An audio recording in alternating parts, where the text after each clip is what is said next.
sometime around 2002 or so, um, we met a young couple living in our neighborhood, Terry and Rachel. They would be out walking their dog every night. I might be out, let's say, gardening. I don't know, playing with our little 1-year-old at that point, 2-year-old. Anyhow, we met Terry and Rachel. Tariq was his full name. He was Pakistani. And we saw them enough that eventually they said, hey, we need to have you guys over for dinner sometime. Always a fan of a free meal. I said, yes. So eventually we did come to the house and have dinner with them. Now, when we walked through the front door of their house, I immediately exclaimed, jokingly, so if you guys ever move, you know you got to tell us first, because this is exactly the house I want. You guys see where this is going, right? Loved the house. So then, 2 years later, the phone rings, and it's Rachel, and she said, so when you said you were interested maybe in our house, were you serious? Because we're moving to Seattle. The backstory on Rachel and Terry was they had decided to move to Seattle because they felt like they needed a new start, and actually they wanted to not live in the same house anymore, because Rachel had been pregnant a year or so before, and she had had a really dramatic and traumatic miscarriage involving an ambulance and all sorts of things. And it turned out it didn't look like they were going to be able to have kids, and she knew it was very important for Terry just culturally to have a family. So she basically said to him after this miscarriage, and when it looked really grim for the possibility of her bearing children, she said, I would release you from this marriage. He was like, dummy, do you not understand? When I'm with you, my dear.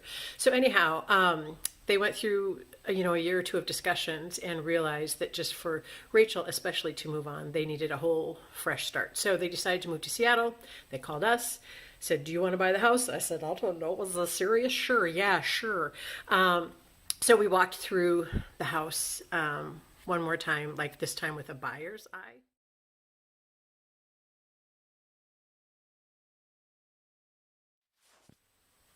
And one thing I hadn't known before doing that walkthrough was that in the basement, not only did they have a picnic table, like a huge metal heavy picnic table, because they'd already been setting up a play area for the children they would one day have.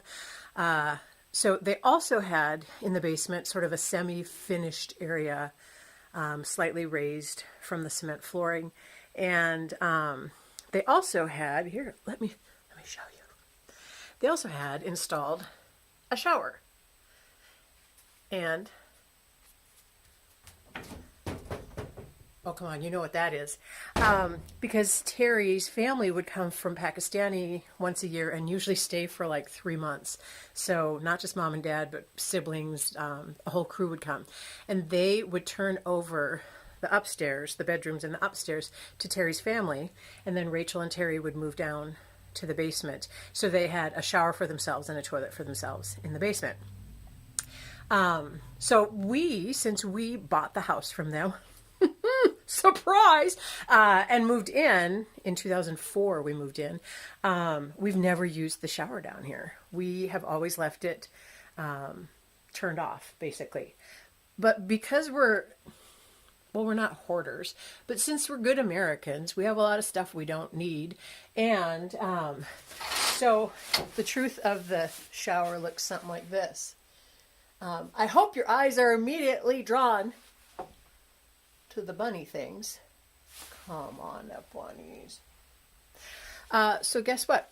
We've had a little story of Terry and Rachel, who then, by the way, after moving to Seattle, I don't know what it took, but she got pregnant with twins, and now they have kids who are in their preteens. So they have a couple kids. Happy ending. But the story that you can see in our shower, these bunny chairs are from when my grandma Mildred, whom we also called Grandma Tutu, when Grandma Tutu came to Billings, Montana when I was a kid, she had the idea that maybe one summer, like in 1971-ish, she would like to make a round white table with little bunny chairs that go around it. So we have still to this day, from my very own childhood, this set. Here, let me show you the table. Yeah, there's a little buns. We still have this set, this bunny set that my grandma and my mom helped her. I remember them painting it out in the backyard. We still have it, and when my kids were growing up, we used it for them. And it's hard for me just to want to say, what, do we throw it on the fire now? The wood is breaking. They're sort of usable, sort of not. So I think at some point I'm just going to have a firm talking to with myself and say, let it go, let it go. But for now, our shower is very busy, and other Minnesotan things. So whenever I'm walking through the story that was once Terry and Rachel's, I also encounter the story that was once my Grandma Tutu, who would come and help out my mom. Incidentally, something my own mom never did for me. And so we have another story embedded in a story. And of course, encompassing the whole story at this point would be that of my husband and me and our kids. So we have a family story of those of us who currently live in this house. We have the story of those who came before us. And of course, hidden away in nooks and crannies, we have the story of those who came even before that. So, do I have a point? I don't know. Can I wing one here? Sure I can. If you are struggling and you have to write something but you don't know what to write, it really, and I'm being sort of literal here, doesn't hurt to go in the basement and look around. But beyond that, I think the power of a place, so going to a room, going to a house, going to a spot, can spur writing sometimes, and also just objects.